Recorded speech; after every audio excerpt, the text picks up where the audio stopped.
Welcome again guys to my channel. This is Janel Idanyo. At sa video kong ito, update lang po tayo regarding po sa Move It spot activation po guys So saan po ba ito matatagpuan? Matatagpuan po ito guys sa St. Mary Homes, Almansa 1, Las Piñas City. So yan po ang pinaka-pin location po guys sa ating spot activation po. So ano po ba ang mga requirements na kailangan po nating dadalhin po bago po tayo pumunta sa spot activation na ito? Ang number 1 po na requirements po dito guys, which is yung Professional Driver's License. Number 2, 2020 and above motorcycle year model. Number 3, motorcycle ORCR. Number 4, NBI clearance.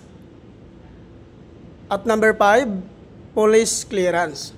So yan po ang mga requirements po na kailangan nating i-prepare before po tayo pumunta sa ating spot activation po guys At ang kagandahan po dito guys pag once ma-activate po kayo dito sa spot activation na ito, ay ma-avail mo po ang freebies po ni Move It. Ano po ba ito ang mga freebies ni Move It? Ang number 1 po na freebies ni Move It dito guys, which is yung free helmet. Number 2, free 2 jersey. Number 3, free raincoat. Number 4, free accident insurance.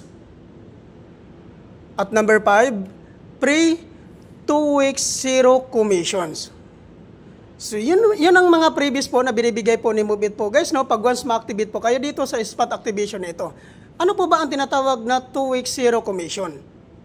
Ang ibig sabihin po nito guys, pag once ma-activate ka nga po dito, at once mag-start ka na pong bumiyahe, hindi ka po kakaltasan ni Move It sa kanilang commission sa loob po ng 2 linggo. Napakaganda ng programa na ito ni Move It guys dahil po talagang wala kang kaltas sa loob po ng 2 linggo pag once ma-activate ka po dito sa spot activation na ito.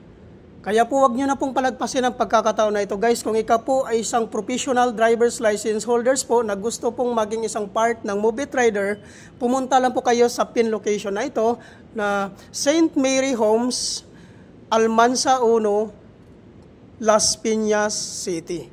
So yan po yung pinaka-pin location po guys sa ating spot activation po Take note po pala guys regarding po sa hindi po nakapangalan sa inyo yung mga motor, ay kailangan nyo lang po magdala ng authorization letter.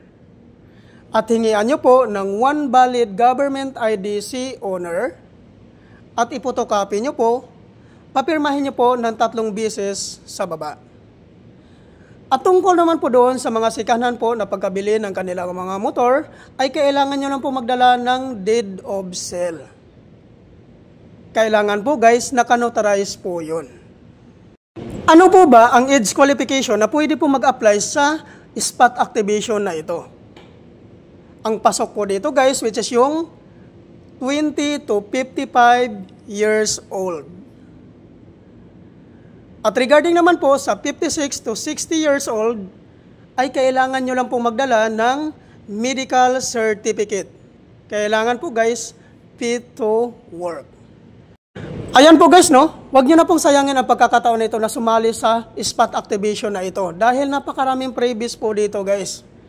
Uulitin ko lang po, ang pin location po sa ating spot activation po, matatagpuan po ito sa St. Mary Homes, Almansa 1, Las Piñas City.